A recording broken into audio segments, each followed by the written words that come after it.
Namo Narayanaya, welcome back. We are reading chapter 25 of Canto 4, the descriptions of the characteristics of King Puranjana. I am accompanied by Ernest today, the elephant, because I'd been mentioning Ganesha in some other videos, so he wanted to join us. This is my girlfriend's elephant, named after Ernest Hemingway, who she loves. And truth be told, I have a stuffed koala bear named Huxley after Aldous Huxley, so you can see what we do in our spare time. We read a lot. And let's do some reading right now. We're starting with verse 26. King Puranjana has met this beautiful woman and her servants on the street, and he speaks to her. My dear Lotus-eyed, kindly explain to me where you are coming from, who you are, and whose daughter you are. You appear very chaste. What is the purpose of your coming here? What are you trying to do? Please explain all these things to me. My dear Lotus-eyed, who are those 11 strong bodyguards with you, and who are those 10 specific servants? Who are those women following the 10 servants, and who is the snake that is preceding you? My beautiful, dear girl, you are exactly like the goddess of fortune, or the wife of Lord Shiva, or the goddess of learning, the wife of Lord Brahma, although you must be one of them. I can see that you are loitering in this forest. Indeed, you are as silent as the great sages. Is it that you are searching after your own husband? Whoever your husband may be, simply by understanding that you are so faithful to him, he will come to possess all opulences. I think you must be the goddess of fortune, but I do not see the lotus flower in your hand. Therefore, I am asking you where you have thrown that lotus. Oh, greatly fortunate one, it appears that you are none of the women I have mentioned, because I see that your feet are touching the ground.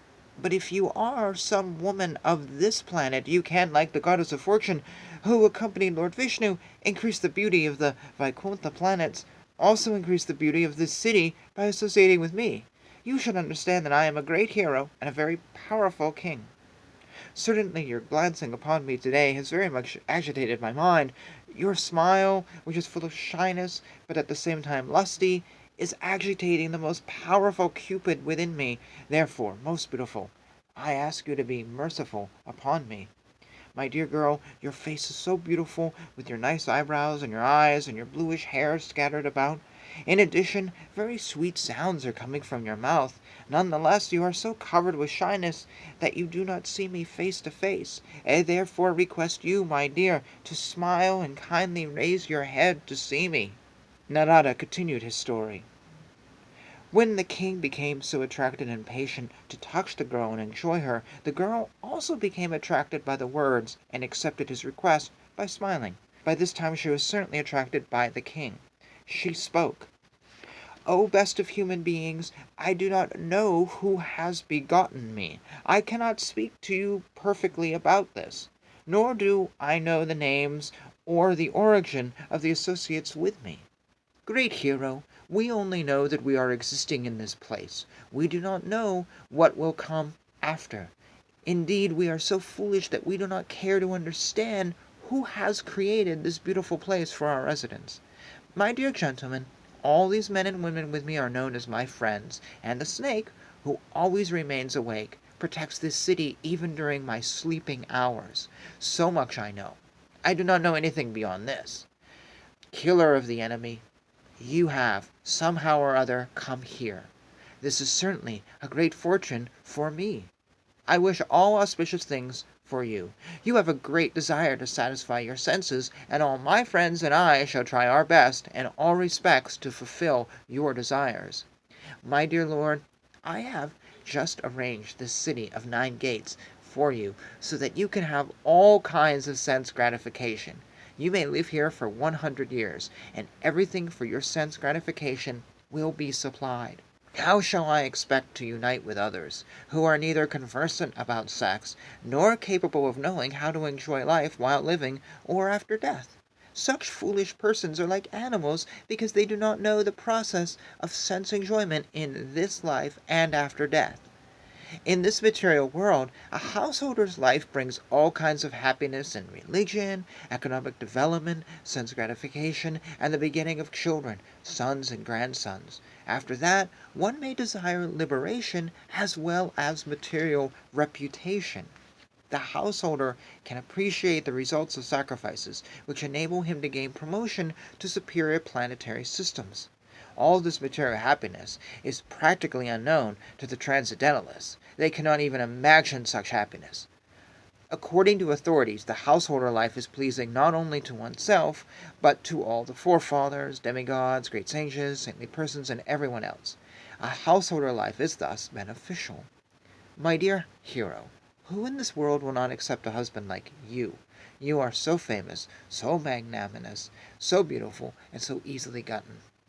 O mighty armed one, who in this world will not be attracted by your arms, which are just like the bodies of serpents? Actually, you relieve the distress of husbandless women like us by your attractive smile and your aggressive mercy. We think that you are traveling on the surface of the earth just to benefit us only. Narada continued his narration. Those two, the man and the woman, supporting one another through mutual understanding, entered that city and enjoyed life for 100 years. Many professional singers used to sing about the glories of the king and his glorious activities. When it was too hot in the summer, he used to enter a reservoir of water. He would surround himself with many women and enjoy their company. Of the 9 gates in that city, 7 were on the surface and 2 were subterranean. A total of 9 doors were constructed, and these led to different places. All the gates were used by the city's governor. Of the 9 doors, 5 led to the eastern side, 1 towards the northern side, 1 toward the southern side, and 2 to the western side. I shall try to give the names of these different doors. The 2 gates named Kadyota and Avaramukhi were situated facing the east, but they were constructed in one place. Through these 2 gates the king used to go to the city of Vibrajita, accompanied by a friend whose name was Duyaman. Similarly, in the east there were 2 sets of gates named Nalini and Nalini, and these were also constructed in one place. Through these gates the king, accompanied by a friend named Abhuta, used to go to the city of Sarabda. The 5th gate, situated on the eastern side, was called Mukhya, or the chief. Through this gate, accompanied by his friends named Rasanja and Vipana, he used to visit 2 places named Bahudana and Apana. The southern gate of the city was known as Pitru, and through the gate the king used to visit the city named Dakshina Panchata, accompanied by his friend Srutadhara. On the northern side was the gate Devahu. Through the gate the king used to go with his friend Srutadhara to the place known as Uttara Pansala. On the western side was a gate named Asuri. Through the gate the king used to go to the city of Gramaka, accompanied by his friend Dharmada. Another gate on the western side was known as Nriti. The king used to go through this gate to the place known as Vaishasa, accompanied by his friend Ludaka. Of the many inhabitants of the city, there are 2 persons named Nervak and Peshaskrit. Although the king was the ruler of the citizens who possessed eyes, he unfortunately used to associate with these blind men. Accompanied by them, he used to go here and there and perform various activities. Sometimes he used to go to his private room with one of his chief servants, who was named Vishushina. At that time, illusion, satisfaction, and happiness used to be produced from his wife and children. Being thus entangled in different types of mental concoction and engaged in fruitive activities, the king came completely under the control of material intelligence and was thus cheated. Indeed, he used to fulfill all the desires of his wife. When the queen drank liquor, the king also engaged in drinking. When she dined, he would dine with her, and when she chewed, he used to chew along with her. When she sang, he sang. When she cried, he cried, and when she laughed, he also laughed. When the queen talked loosely, he also talked loosely, and when she walked, he walked behind her. When the queen would stand still, the king would also stand still, and when the queen would lie down in bed, he would follow and lie down with her. When she sat, he would also sit, and when she heard something, he would follow her to hear the same thing. When the queen saw something, he would also look at it, and when she smelled something, the king would follow her to smell the same thing. When she touched something, the king would also touch it. And when she was lamenting, the poor king also had to follow her in lamentation. In the same way, when the queen felt enjoyment, he also felt enjoyment. And when she was satisfied, so was the king. In this way, the king was captivated by his nice wife, and was thus cheated. Indeed, he became cheated in his whole existence in the material world. Even against that poor foolish king's desire, he remained under the control of his wife, just like a pet animal that dances according to the order of his master. Thus ends chapter 25. So this is a story. Some may say it's the words of God. Some may say it's just teaching through this massive epic story. Some may say it's a mixture of that. Sometimes I often have said in this video that this is the Word of God. This is a very special story. It's not just like Stephen King writing something. Now, is this a true story? I don't know. I have at times kind of made the assumption that it is. That this is more historical than not. But then other times I'm like, yeah, no, it's not. But when I read parts that I just read, where they were describing the different doors, part of me thinks, oh, well, this is accurate because it's describing this place, and it doesn't really matter whether anything else happens in the story related to this place. It's just giving you this world that otherwise would be lost to history. But then I'm thinking, no, this isn't accurate. This is just a novel, a very big, massive teaching novel. And this is the author trying to create a time and a place, trying to describe a location. No different than any other author, and I say this as an author myself of fiction.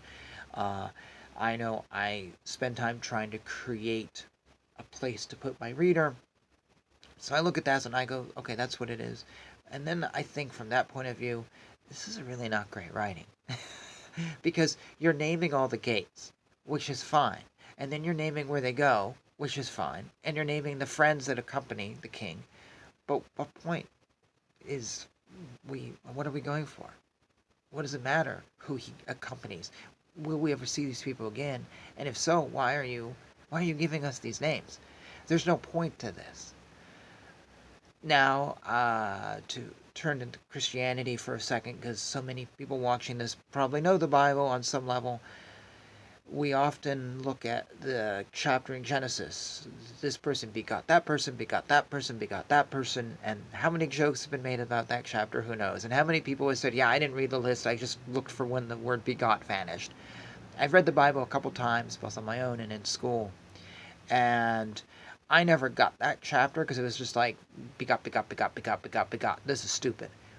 But I realized when I read the Bible for a class in college that it was actually creating an authoritative lineage, showing who someone is and where they come from, establishing them as being part of this blood chain, essentially, like a Queen Elizabeth II, who has now passed from us. When she died, there was in the news, if you may remember, a hierarchy of who was in the blood chain. So the begotten chapter is establishing someone's authority. So even though it's long and drawn out and just tedious, it has a point. When I read this thing in the Srimad Bhagavatam about the gates and who is, I'm just like, what's the point? I write short stories. So for me, I really believe in the power of getting to the point, and words and everything has a meaning. Poetry too is like this, though I don't write any poetry anymore. When I used to, when I was young, because everyone did when they were young, you learn that words have meaning, and every word is important, and it's trying to get you someplace. And I'm sorry, I just read this little part from the Srimad Bhagavatam and I go, this is not good storytelling. It's trying to create this world, but sometimes it's just like odd. It's giving us details that don't matter. I realize that I've just gone from talking about this book from some spiritual point of view, discussing it, is it true, is it not true, is it history, is it not history, to turning this into a literary rant, or I'm kind of like, this isn't good writing, And I've not really given any conclusions, I believe, to any of the above. I've just sort of thrown out a bunch of random thoughts. But we've never really discussed on this channel the literary aspects of the Srimad Bhagavatam, and I've never really discussed the archaeological.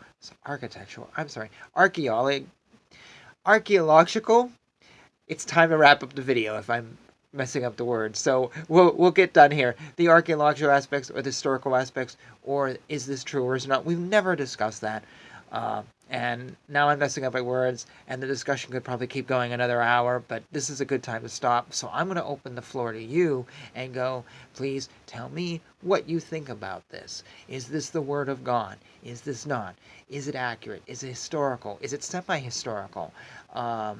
Is it good writing? Is it bad writing? Is it really good writing, but it's a bad translation?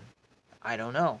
Would love to hear from you on those points, and perhaps if there's a discussion that rolls out here, I might be able to find some reading and do some research and throw in some videos, like I do on some random one-off topics that discuss more historical attributes.